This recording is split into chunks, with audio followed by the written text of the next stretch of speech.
La thématique choisie cette année pour le salon Solar Expo, c'est l'alliance stratégique Maroc-Afrique dans le domaine des énergies solaires et efficacité énergétique. On voulait savoir où est-ce qu'on en est par rapport à cette alliance stratégique Maroc-Afrique. L'alliance Maroc-Afrique est irréversible, hein, donc c'est notre destin commun. Les pays africains ont besoin de créer cette relation win-win, pas uniquement au sens commercial mais au sens stratégique. Et je crois que les énergies renouvelables jouent un rôle très important. Aujourd'hui, il y a une demande africaine, à partir du Maroc jusqu'à l'Afrique du Sud, donc il y a une forte demande, parce que le taux d'électrification ne dépasse pas 30 et même 40% si je suis optimiste. Donc il y a un marché unique pour l'électrification, mais il y a aussi un marché pour la production des énergies renouvelables et avoir un mix énergétique en Afrique qui est adapté au contexte africain.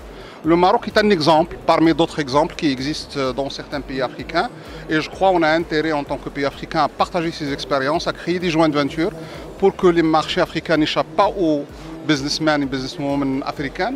Et bien sûr, les institutions marocaines sont prêtes à mettre leur expérience à la disposition de nos amis et frères africains, ce que j'ai dit hier dans un grand événement à Marrakech.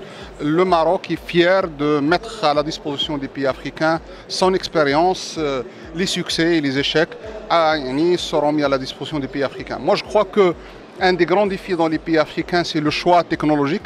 Moi je ne cesse de dire qu'il y a un vrai embarras technologique à l'échelle mondiale parce que les technologies énergétiques évoluent plus que les smartphones. Donc on a un vrai embarras technologique, on a besoin des solutions adaptées au contexte africain. Et on a besoin de bien négocier ces différentes solutions. Deuxième challenge dans les pays africains, c'est qu'on va développer davantage l'économie africaine et les énergies en particulier, mais il y aura un vrai gap en termes de ressources humaines. Donc il est temps, et je fais appel aux hommes et aux femmes d'affaires africaines, de repenser leur politique et de créer des villages de formation et surtout les profils moyens Bac+2, Bac+3. Dans le domaine de l'électricité, on a besoin aujourd'hui des électriciens intelligents, des smart électriciens. Et je crois qu'il y aura un grand déficit en la matière. Il est temps de lancer de vrais programmes en la matière.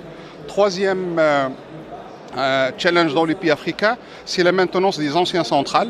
Et Dieu merci, il y a aujourd'hui des solutions parce qu'on a des centrales hydrauliques, on a des centrales à fioul, on a des centrales à gaz, on a des centrales à charbon. Et je crois qu'il y a une possibilité technologique de mettre à niveau ces centrales, de les rendre efficaces du point de vue énergétique, mais efficaces du point de vue environnemental et même efficaces du point de vue financier. C'est-à-dire le kilowatt à la fin, on l'aura avec un prix moins cher que ce qu'on a actuellement. Et ça, avec l'ONE, nous avons lancé une réflexion à la matière et je crois qu'on va trouver une solution. Comme certains pays africains, bien sûr, ils vont trouver des solutions adéquates.